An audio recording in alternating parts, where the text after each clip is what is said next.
今天我们用土豆做一道非常适合过年吃的菜，寓意团团圆圆。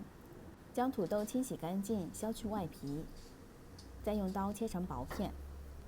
锅中烧水，水开上气，把土豆放进去蒸熟。趁着蒸土豆的时间，锅中加入适量的水煮开，加入一点盐，把青菜放进去焯水。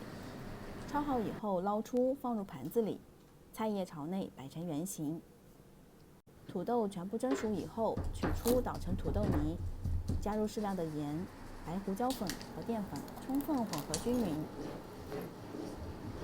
用手把土豆泥搓成一个个大小均匀的圆形，放在盘子里备用。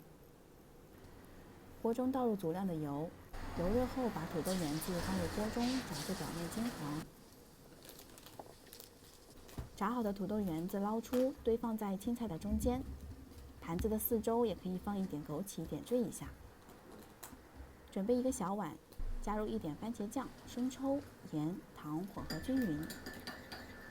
另起锅，加入一点油，油热后把调好的酱汁倒入锅中，熬至浓稠，最后淋在盘子上面。这样一道有红有绿的团圆菜就做好啦，喜欢的可以试试哦。